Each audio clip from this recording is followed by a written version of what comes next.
Cool. Well, today's January 3rd, 2024. We're here at 6:30 p.m. for our Parks and Rec Commission meeting. Uh, I guess we'll start. If we have a quorum of the commission here. We can get a motion to approve I make the agenda. to approve. Cool. Second. All right. All in favor? Aye. Cool. Um, Moving on. Do we have any public input today? Doesn't look like it. We just have here our rec coordinator, and is also running our skate program right now. I guess moving on from public input, upcoming events. We have Blue Lake Elementary. They're hosting a multicultural and health and wellness fair on January 25th. It's a Thursday, and I believe it's 7 to 9 over on their campus over there. We'll have a President's Week for camp, which will be that Monday through Friday when the kids are out. And the Taste of Blue Lake event is still in the works. It's a collaborative effort between Mad River Brewery and the Logger and the Pizza Co. and a few different entities in town to try to bring people to Blue Lake on an experience type of ticket, whether that's walking around town or having it in one central place like Prosh Hall because of weather. It's still being debated, and we're letting businesses take the lead, seeing how they'd like to plan that. But if you guys would like to talk a bit about it later, that would be awesome to see how we could support them from a Parks and Rec side of that. And who's putting that on? That's a collaboration. I think Mad River Brewery kind of started it with the intention of how can we bring people to Blue Lake during bad weather or during the quieter seasons and days. Um, So it's early spring before things. yeah, we were thinking maybe Valentine's Day might be a cool time to do something like a sweetheart special. Um, and they're meeting pretty regularly at the brewery, but it's casual. Mhm. There's been discussion of a barn dance. I saw Arcata Veterans Hall is doing one in January and one in March. So there was some suggestions to possibly host one in February at Prosh Hall if there'd be enough support in helping organize it, uh, being that recent. So maybe we could talk a bit about that later. And for sure, we'll have our St. Patrick's Day dance again for the kids. That'll be that Friday, I believe, March 15th from 7 to 9. Doors open at 6. And any public comment or questions from you guys? Cool. Moving on. Our minutes from September, it's been a while since our last meeting, are attached here. And if all looks good, we'll get a motion in a second on those.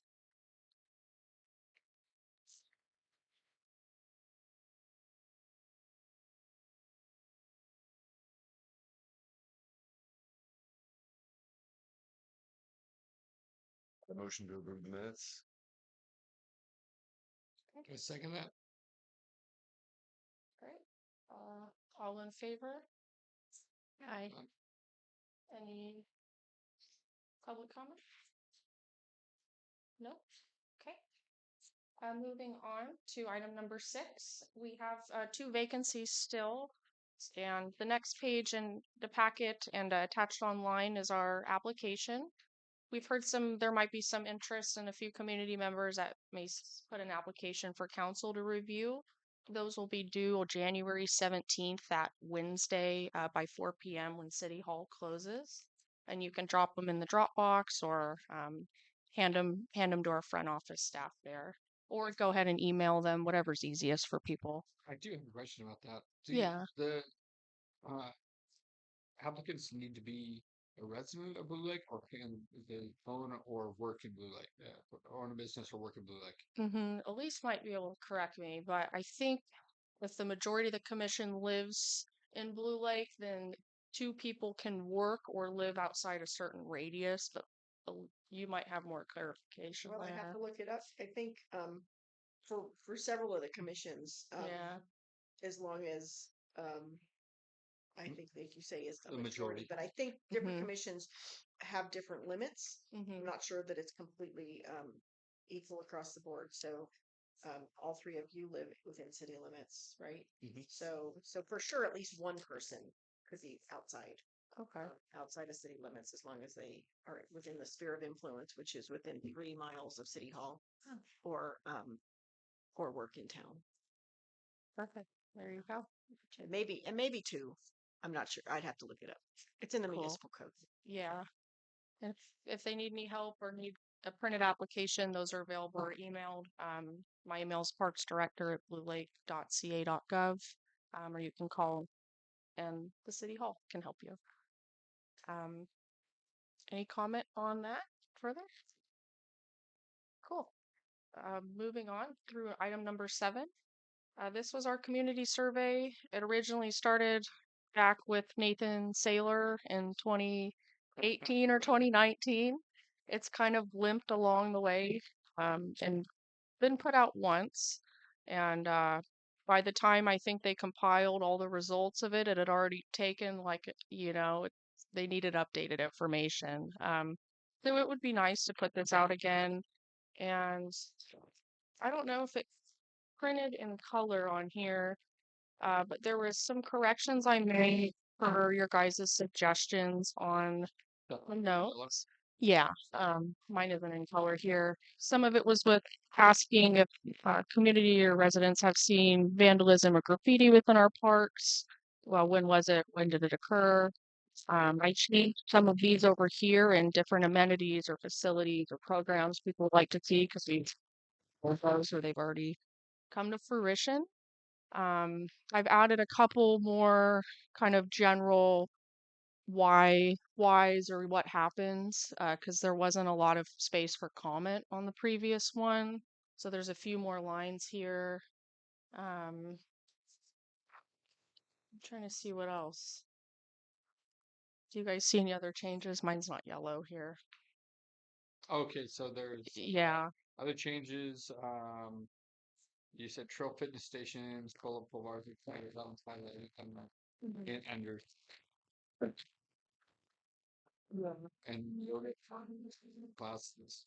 Those I think I combined them because they were keeping a few different lines. Okay, art classes, creative fixes, Hmm. paddleboard, and other equipment.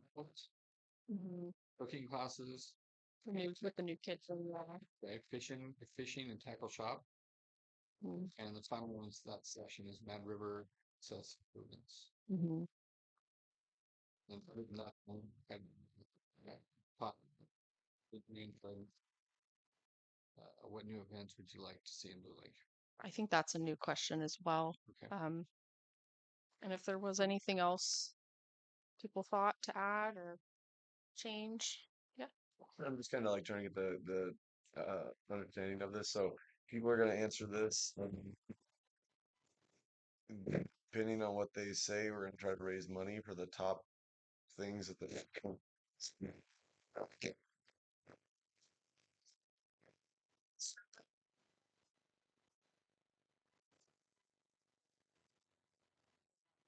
Revised a little bit to maybe what more programs people would want to fundraise for.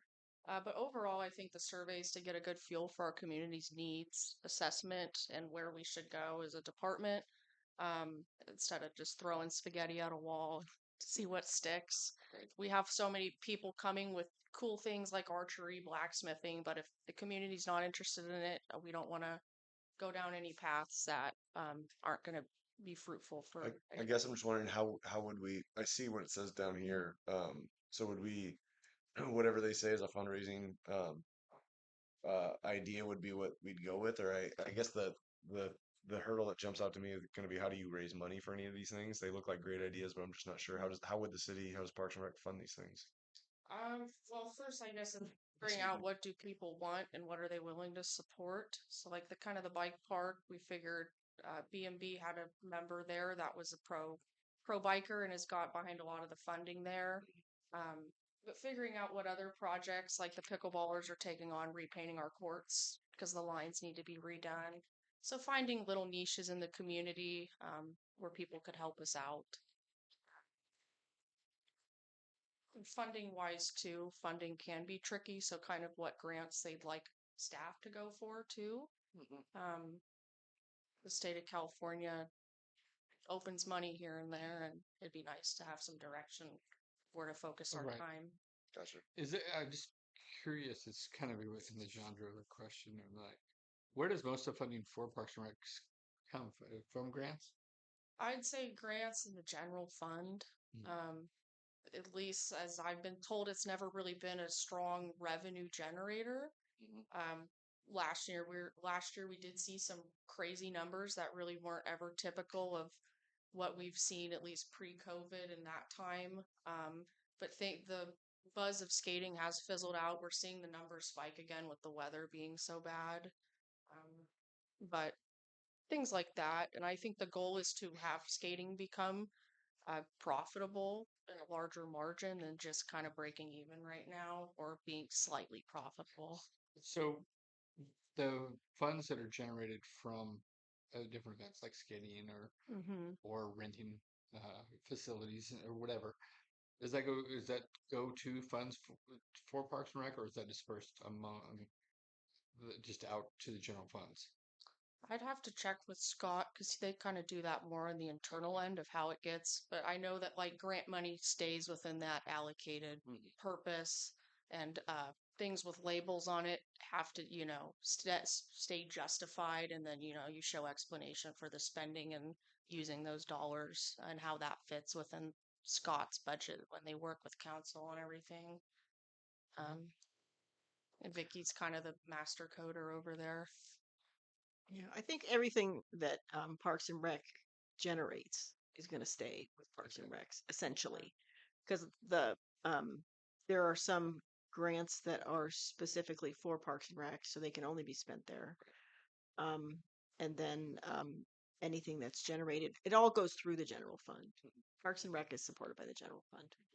So if we got a So little more proactive, like say had some more events and whatnot that actually raised more money, Mm-hmm. that would stay in Parks and Rec. Yeah.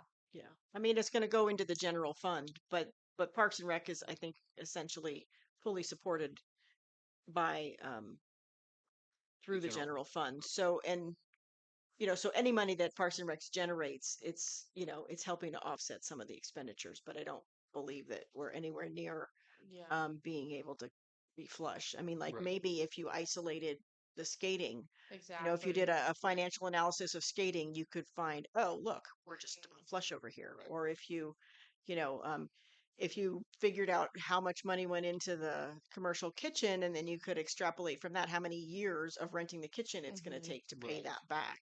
Right. And some of that money that went in there was grant funding. So in some ways you wouldn't have to offset that. But it's just I think in some ways it could be really complicated, in other ways it's kind of simple. But yeah, I mean, I'm curious to like just overall the goal of the survey, Mm-hmm. um, how directive the results might be for the Mm-hmm. directions that parks would choose to go. Yeah. Um, And I think on our end, we just want the survey to benefit the community. mhm. We don't want foo-foo information. We want to make a difference and really help steer the ship of what matters for people. And if these questions don't feel like, they're written right, or if they don't strike a chord, we're happy to alter it in any way. And I think ideally this would go out maybe with the water bills or something. So So my the max amount of people, and then we could have it online in like a Google form for the people that don't want to mail it. Mhm. But just get a general feel. I think distribution is a key Mhm. piece, and I don't and I've heard some folks in the community talk about wanting to do a survey. Mhm. I don't know if this could ever be part of a bigger survey or if it would be a standalone. I Mhm. mean, do you have like a time frame of when you want to do it? Whenever you guys give me action to, the only note I have is with our, I'd say like October, we were really busy with the events of the Medieval Fest, and we had a music fest almost every weekend. And the neighbors behind Perigo Park were very unhappy with me. So they wanted the commission to kind of put out or at least consider some community rules or regulations kind of for Parks and Rec to keep in mind. They're piece and days off too. So like let's say not every Saturday can be a 9 or 10 hour event for 5 weeks in a row. Mhm. Um, but maybe they could be kind of included in a more general question on the survey about how that impacts the neighbors close to these. And town square neighbors too, they get the market stuff for 6 weeks. And Mhm. at a certain point, I definitely understand. Yeah. Can you share with us more about the substance of the concerns Just about? the noise level, Mhm. just the amount of noise, and just wanting peace. A big thing is the bass of instruments. If people have a lot of the boom boom, it's the wall shaking that unsettles people. And this is Mhm. band shelter or the stage, pretty much from the stage. Yeah, from the stage. Prosh Hall, we've seen a large reduction in complaints or calls and all that um, from what it used to be just on an average Friday night. It's a live music. So I've heard talk about moving the stage so that it was not going to be as impactful for neighbors. What's the status with that? It was suggested. I think logistically, I don't want to say yes or no. I think it's something the commission or even, I don't know how far that goes, of who approves that. It does need to be redone soon. There are parts that are needing repair. Yeah, the board's getting pretty old. Yeah. So, and it's beyond just staining it now. So, I'd say Mhm. within this year, it should be taken action on. Um, and it's something I can ask Mandy what we quite need to get approved for that. Right. Yeah, I mean, I know for the last, well, since before COVID, I think between the bagpipes and the reggae festival, there was quite a lot of discussion about sound and noise ordinances and different things. But I wasn't really involved too much in any of that, so I don't know where it all landed Mm-hmm. or what goals um, Excuse may me. have been identified or changes made. So, I can ask our building inspector too. He might know if there's any regulations regarding that, where it could be or not be. I mean, it seems like there's a few residences that are really hugely impacted by everything, Yeah, right? it's right there near them. It'd be tough. I don't know where you can move it. Mm-hmm. Yeah. I'm sorry, I didn't. It'd be tough to find a location to move it to. The 'Cause stage? the stage, it's yeah, because that kind of fits the bath. Moving it the opposite corner, that's where the bathrooms are, so it'd be right behind that. I'm just imagining where it could go, where the sound would go out rather than bounce off the walls and go back, Right. you know, to the houses right next to it. You know what I Mm-hmm. mean? I mean, I figure where it is right now, a lot of that sound bounces off the end of Prash Hall and is reflected back to the houses right there. So even though the speakers might be pointed away, a lot of that sound is kind of in a bowl right there. So maybe if it was on the other side of the fence, on the other side of the serving booth, and it was being directed more outward, it might have a lesser impact on those homes. Mm-hmm. Um, I don't know. Sound is a funny thing. it is. There was a talk of a sound wall, whether that would help um, impact kind of behind the stage. But it's something we can add on the survey and see what people think. Terrace, I know, has looked into the portable stages too. Mm-hmm. Um, but how people feel about not having one at all, I don't know. Mhm. I was just thinking about this. It's kind of out of left field, but that giant baseball field doesn't seem like it gets a ton of use. It does for softball or whatever, but and I used to play in that, but most of the people that I know that play in the softball thing aren't Blue Lake people. They're from out of the town. So do we ever think about like, does that make money for us or because like one of the things on here says like soccer fields, or if that wasn't a designated baseball field, then you'd have a lot more area you could talk about moving a stage around to, or Mm-hmm. possibly using that whole space in a different configuration than it is now. Yeah, we could certainly look at um, kind of moving that around. I know the league kind of breaks pretty even realistically by the time you pay the umpires and the field maintenance fees, the chalk and all that. And the balls too. They're very customary. Use a new ball for each game is how the softball works there in all of the leagues. Excuse me.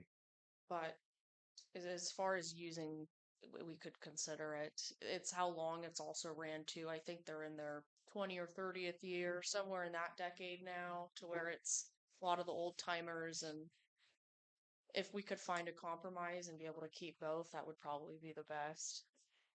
Uh, but like the soccer goals, someone brought soccer goals and now they're doing informal practice out there, Hmm. the goal shooting and stuff. So things could be moved. So that area where the vendors go during Annie and Mary Day, is that part of the softball field or that's Yeah, it the is- sand part is all the infield, and then it goes and out. that's the field that where the home plate's back here right behind Yeah, the snack shack? yeah. So Okay. the outfield is where all the vendors go Right. for Okay. Annie Mary. I'm a bit of a sports idiot, so I don't know For how far it goes. how far out Yeah. everything needs to go. Okay. Would you guys think it'd be a okay question to add on the survey, or more directed specifically to the neighbors around I think Perigo Park? it, I think it's more it impacts the neighbors more than anyone else. Mhm. Um, Well, but I guess the question would be, you could ask the community, if we were to move the stage, where would you like to see it? I think it's smart to ask the whole community about sound because sound travels. Yeah. Again, in a very strange way. Um, during the festivals, depending on how the wind's blowing, sometimes it sounds like somebody's really blasting right next door, and sometimes I can't hear it at all. That's Um, yeah, and I'm a quarter mile away from the park, so it's kind of interesting. But probably there needs to be a more directed survey just for the neighbors, um, and probably some. I don't know. There's probably some experts that look at sound Mhm. and figure out uh, what would be inappropriate, or you know, we wouldn't want to do something that wasn't going to solve a problem, right. right? So, So, but I bet you there's people that know exactly. They come out here and they look and they know exactly where to go. What are the current sorry, what are the current city guidelines in terms of like the noise? Is it got to be quiet by 8 or what's it It's by 10 p.m. by 10 p.m.? and it's at 55 decibel, I think. Um, which seems loud, but realistically, it's not super loud. You could run a hair dryer next to your phone, and it could be pretty noisy. Yeah, I would be afraid to address it too much specifically to the people directly affected, and I could be thinking about this wrong, just because their needs and wants are going to be very specific, which mine would be too if I lived there. But if we're looking at it for how the whole it affects the whole city, then I would think that would be like it's gonna be viewed differently. And so I guess what's the intent? Is it to get the best use for the whole city or to satisfy the people that are being affected by it, Hmm. or a mix? Yeah, I think we have to try to do both. I don't know what that would look like. Okay. I can certainly make a one for the closer radius neighbors. Even just kind of have a map. I guess a greater community too, if they want to see. I don't know their reality. It seems like town square. It's out of my element, but I don't know if stage or anything like that's going over there. But that could be another thought, is if it's being moved, that could become its new location. I don't know. Hmm. I haven't seen the design in a while from what it was, so I guess the survey might tell us more information. Yeah. I Cool. don't think town hall. I don't think the town square is going to be big enough to house No, anything real big. Yeah. With very many attendants. I mean, it could maybe be like a cute little, like they Okay. do at the farmers market in Arcata, just that kind of a band kind of thing. But the kinds of stuff that get hosted over here is kind of in a different league, I think. Mhm. Okay. Well, any other comments regarding that? Cool. Mhm. Moving on to this item. Uh, the 2024 calendar, we kind of went over our upcoming events.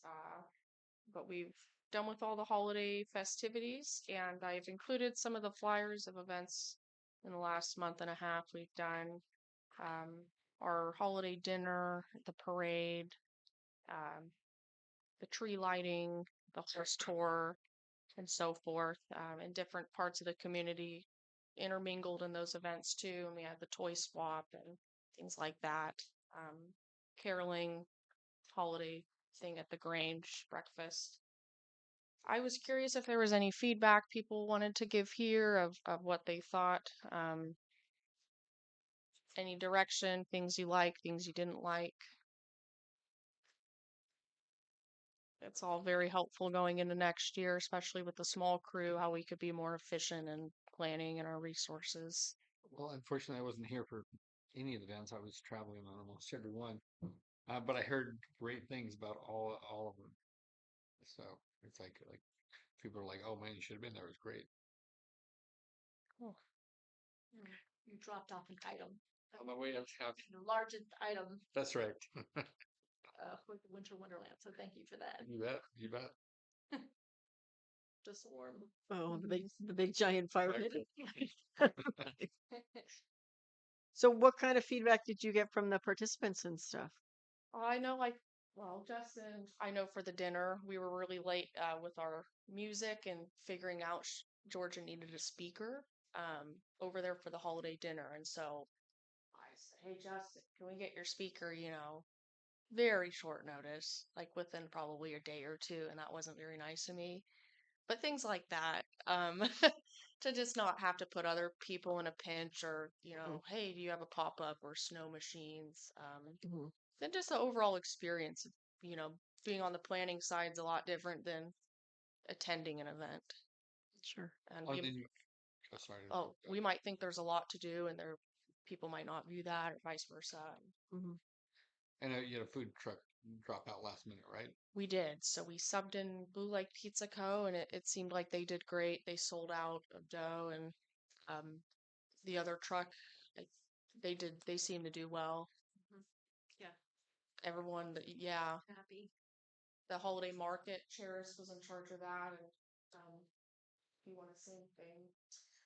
Yeah, for pulling a market together in just a few weeks, it was an amazing response that we got. We had room on the floor for 26 vendors, and we had 23 show up. And we do have a little bit more room. We could use a side rink to add some kind of recap, known tour. I don't know what that was that we were thinking maybe next year, and then party room. We could probably put 3 or 4 more vendors, so we do have the space to make it larger. I heard from a number of the vendors, they liked the spot. They liked the Christmas music and just the ambiance and how we had it set up. And a lot of them said they would appreciate participating again next year. So we're pulling together in just a matter of 3 weeks. I felt it was pretty successful. So how did the vendors feel about their sales? Did they feel like there were enough shoppers? I didn't have any feedback on that per se. I would think because it was the first time we've done it in a while, I think most people were kind of hanging out. There was a big crowd out here Mhm. in the parking lot. So we tried to direct people with lanterns to go over there. There was a steady walk through, but it was never completely crowded. Mhm. And I know with the food and the drinks over here, a lot of people didn't even realize there was a market happening over there. So definitely some more directional signage that the market's going on. But I think also that's something, if we do it again, the word of mouth will kind of Right. go. Right. But What? I thought it was a good start. Yeah. I think anytime you have an event like that, like with Annie and Mary Day, they used to have all the vendors here in the parking lot and then all the festivities over there. And so the vendors for a big chunk of the day were sitting here by themselves with no shoppers. And so when it got moved over there, that kind of changed the dynamic quite a bit because people could be listening to music and near the beer and shopping.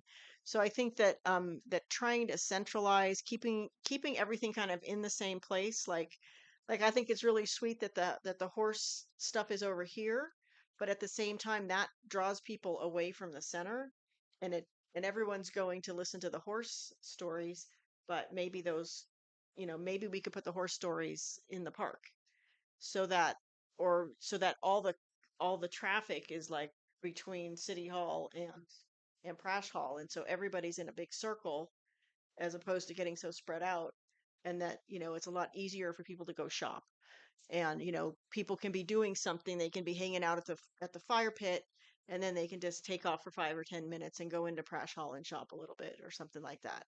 Does that make sense? So I see it. Yeah, it's an interesting concept. Because I think when you make it too big and you don't have a big enough crowd, Mm-hmm. then you're not getting all the benefit of those people. So if you can keep people in the same place, then I think you get more benefit, and your vendors are happier, and they sell more stuff, and they pay more sales tax, and yeehaw, everybody's happy. I guess it'd be Bakina. How would the Saddle Club feel about moving, or how would horses do being in a different environment? Yeah, we can ask. So definitely, how it works is we pick them up in the parking lot. We only take 10 kids on a tour with their parents. We don't care how many adults, it's the kids, because we only have 100 gifts. So they go in groups of 10 with their tour guide, and they'll start at the end. And there's 4 stations. So then they'll go down, they'll hear everybody's story and get their gift and go to the next one and so on.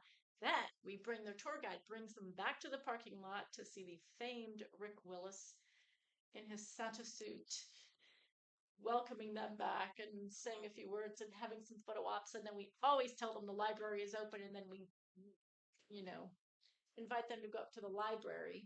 Hmm. So they come back to the parking lot. But you've got 4 tours out at a time, because we like to have enough tour guides so everybody's got a tour in front of them and there's one in the hopper. Okay. So we run them out about every 10 minutes, starting at 5. And you go Yeah. until 8 doing that? No, we go until about 6:30 Okay. every 10 minutes, like 100 gifts. Yep. I think I probably missed that boat altogether because I came along maybe a little later, and I walked past all the stories, but Oh, were it's they still going? well, I think maybe they weren't exactly. Some of them were, I think, but there weren't groups there. There was only a group at one place, but I think maybe it was just an impromptu group, not It was not Glenn's one of the story mower groups. line. Yeah. Oh, You saw yeah, sleigh Yeah. rides. yeah. So they go out and then they get Like, rides. I don't know, with people able to move all through the community. I mean, I was back and forth the entire evening, and there was people, walking all over town. I think one of the things we could do to improve is, it's one thing I noticed when people come in, they're like, oh, it's warm in here.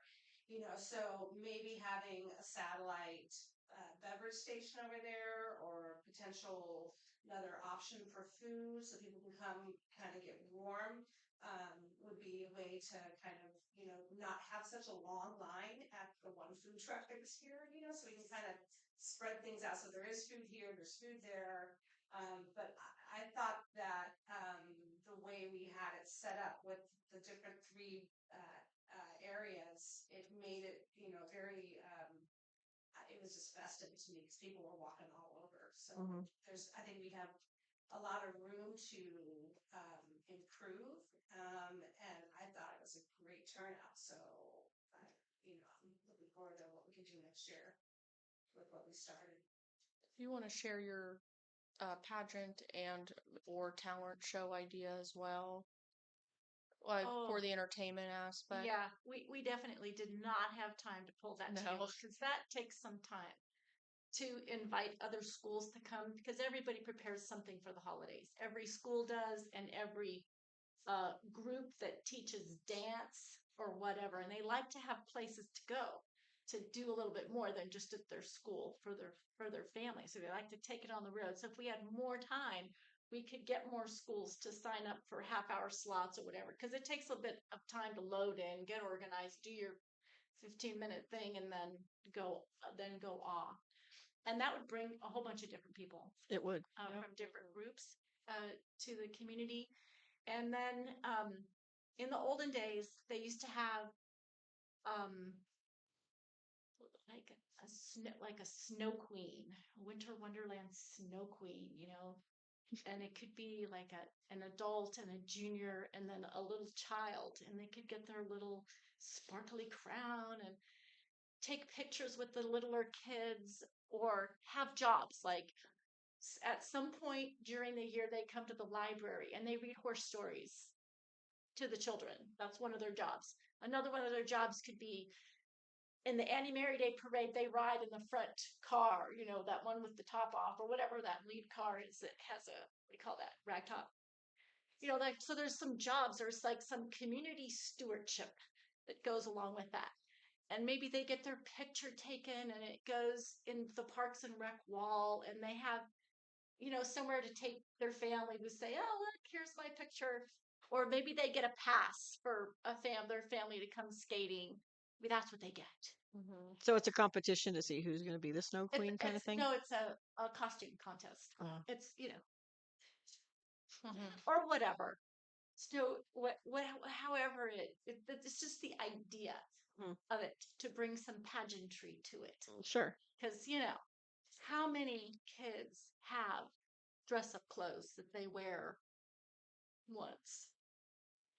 We could whip that stuff out and or repurpose it. Whip out my prom dress. For a I know, Maybe yeah, I MC. saw that. But it's just another aspect of it Mhm. that brings some Mhm. fun and some pageantry to it. But we did not have time for that. Yeah. We had a dish. The Dropbox too. I know they mentioned a commission email. We don't quite have a way to, I guess, manage it through the city. It was a suggestion brought up a few months back, but I thought maybe a Dropbox might be a good alternative. So if people had suggestions or ideas for these types of things, they can chime in with a note. Or if Del Arte ran it, then Yeah. then they would get reconnected with maybe some schools. I'm just saying, I don't want to give them more work because I know they have it cut out for them too. But I know Del Arte used to be in a lot of the schools, and I know since the pandemic, a lot of that has waned. And it would be nice to get the drama, and the physical theater back into the schools and to just reignite some of that connectedness with them. Yeah, just an idea. And I know Alyssa was around, and Absolutely. I think we all did a lot, including Alyssa. Yeah. Yeah. Trying to do some stuff with the stage and with the sound and with the bands. And that one band that did show up, they were grand and they had a lot of fun. And Justin, again, at the last minute, hotted them up, right? They were really good. Who were they? Tiger Bile. They were some professors from Cal Poly. Oh, really? Yes. They were good. One of my parents knows them. She's a professor up there. Nice. So yeah, they were good. It was festive. It sounded good in there. Yeah. Sounds good. Yeah, they're well, if you're gonna have a barn dance, you might chat with them again. Yeah, they are bluegrassy, right? Yeah. Yep. Yeah. Is that what you call it? Yeah. That sounds good. I think wrapping up item number 8. Here's our January calendar. We're gonna start doing these again. And trying to get these out like the third week of the month consecutively throughout the year. Where would you pick these up at? I make them myself, and so I tried to. Where do we do them physically? Well, no, where would I get one if I want to get? Because I was just thinking, like, I miss some of the events every year, Oh. and then like I'm like, oh, I should hit that up. But if I'm just wondering, where would I get these? With the rink, we tend to have them in the little handout things. Okay. City Hall has a few copies there. They're online, right? Online. They partake with Parks and Rec. It's posted there. Yeah. Put on the latest happenings. We're trying to send it out to the schools now regularly and just get distribution out a little more. You have this on your on the Parks and Rec page on the website too. right? Yeah, these are our Facebook banners, and I want to meet with Andy again about the website so I don't mess anything up. But Oh, I do have some questions to get ours looking a little more updated again. I might be able to answer some of them for you. Cool. We can talk after. Okay. But that's kind of what I have here. I'll have more info the next time. We'll be meeting with the school for their dance and Mad River Brewery, the lager bar type of thing. Any other comments on item number 8? No? Moving on, any announcements from you all? Just 2 open commission slots, so submit your applications for council. And future agenda items, our next meeting is February 7th, here at 6:30 p.m. And with that, do I have a motion to adjourn? Motion to adjourn. Second. Aye. All approved? Awesome. We are adjourned at 7:11 p.m.